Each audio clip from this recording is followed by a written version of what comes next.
KB5 MIQ Big Boy. We got a couple, a couple of subjects we're going to talk about today. I hope don't turn into talking about grounding or anything like that, but it's something that pretty interesting, I think. For one aspect of this hobby, a lot of people have different viewpoints on it. And I've got these off social media, so let's just start with them from there and see what we can get into. All right. First off, before I bring these up, where's that at? We're going to talk about logbooks. And I'm going to give you another take on a meme that a lot of people seem to be passing around today about ham radio. And a common meme you see when the cell phones don't work and the internet don't work, ham radio will work, which is right. I tell people that. That's absolutely right. I'm going to take it a step further. When the computers don't work and the internet don't work, these paper logbooks will work. Now, don't crucify me. I'm not telling everybody that you should keep a paper log. The FCC dropped the requirement for logbooks several years ago. You guys that are contesters, you know that electronic logs is the way they want the contest stuff turned in, and that's great. I'm not knocking anything about that. I still like to maintain a paper log. In fact, I use 3 logs. One question was, first we're going to talk about is, where does everyone get their paper log books? All right, most common place to get an actual paper logbook, ARRL. That's where I got this years ago. You could also make your own. Jeff used this composition. It's one of these spiral pads, put you some lines in it, make your own logbook up. Right? Nothing wrong with that. I see a lot of negative posts about people, think it's crazy that you're still using logbooks and all that kind of stuff. I kind of like having a paper log. And I'll talk more about that when we get into QSL cards here in a minute. And this next question is, do you still keep a paper logbook? I do. I like the QRZ log. QRZ log is easy for me to use when I'm making contacts. I will pull up their call sign. I already have it ready to log the contact, usually while I'm making it. And then I'll go back later and update my paper log and logbook of the world. Now, having mentioned logbook of the world, I'm on it. I use it. If I'd have known what I was getting into, I wouldn't be using it. Suburban DXing helped me out immensely. YouTuber Suburban DXing helped me out immensely getting set up with logbook of the world, because I was about ready to hang it up. Now, I'll use it. I got a couple of questions I want to ask y'all about it. Mainly the reason I started using it because a lot of guys seem to be able to have to use it to confirm their contacts if you work a contest or something. All right.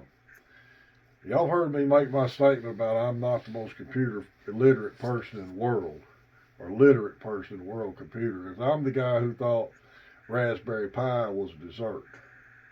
Now, if you got somebody like me saying logbook of the world is pretty clunky, it's pretty clunky. All right, now, one thing I don't understand with it, maybe somebody can help me, and I'm not going to zoom in over there, but when you got your logbook, you see that's with QSL info. Some of my entries have the country out by it highlighted, and when you click on it, this is what comes up.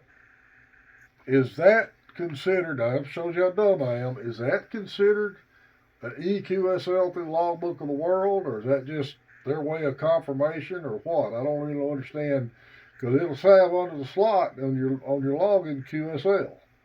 So what exactly is that? Now, got another question on here. It just popped up, and somebody could correct me on this to see if I'm right or wrong. Is there an easy way to export my logbook from QRZ to logbook of the world? Okay. I find QRZ to be user-friendly. Logbook of World is not user-friendly. I agree with him on that.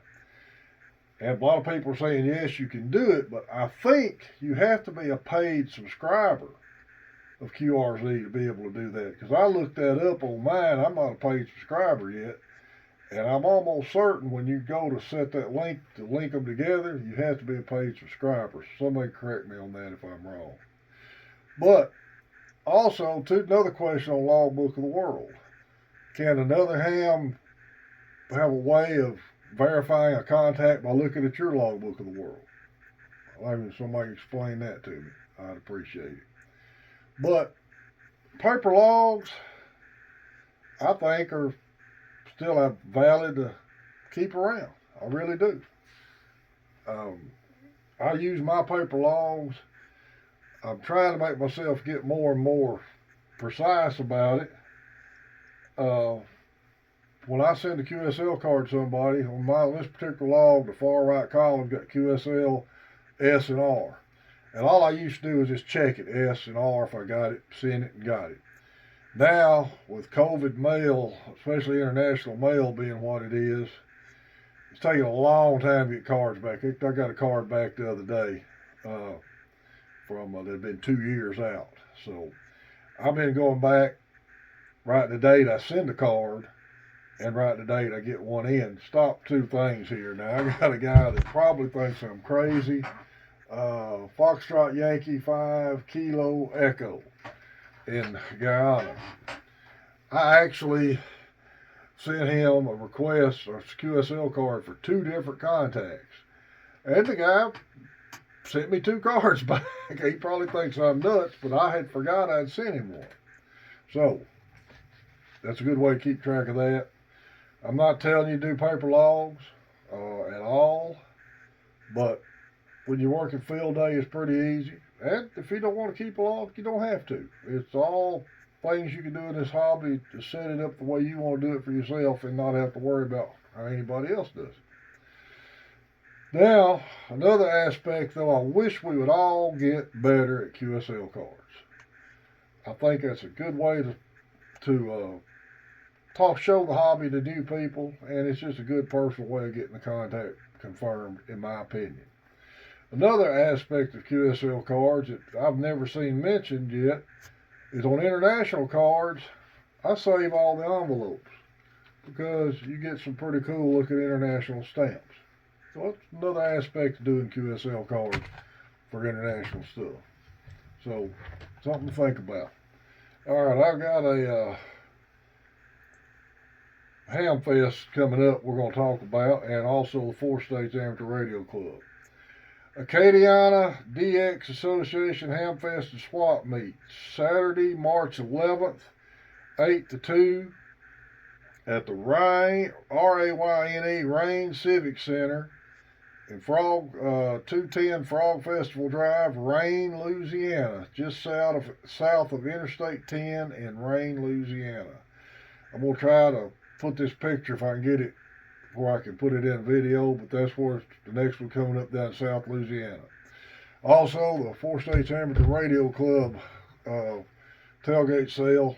I've updated the slide on it. It's going to be at Sportsman's Cove Campground there at Lake Wright Patman, April 29th, 7 a.m. 3 p.m. I think they'll have some concessions available out there also, so good to see everybody out there at that. We've had some bad weather. I shipped out the Tech Winners radio Monday, but I don't know if he's got it yet or not, so I ain't got his picture yet, so I'll put that in another video. Y'all keep an eye on MTC. He has got some used gear. He's got a ton of used gear hitting his site. He's also got a bunch of VHF, UHF gear that ain't never been used. So keep checking Richard's site out on Main Trading Company for used gear and new gear. Yeah, I appreciate everybody who subscribed to the channel. We're at 834 now. It was, depending on which day I look at it, I don't know if Google's switching them around. One day it's 833, 835. I'm at 834 at the moment. We hit 900. We're going to do another giveaway. Thanks again, everybody who subscribed to the channel. It's KB5MIQ Big Boy 73. Crap. That thing didn't turn off. I don't know why this does it. I can't remember it. All right, one more time. Thanks, everybody.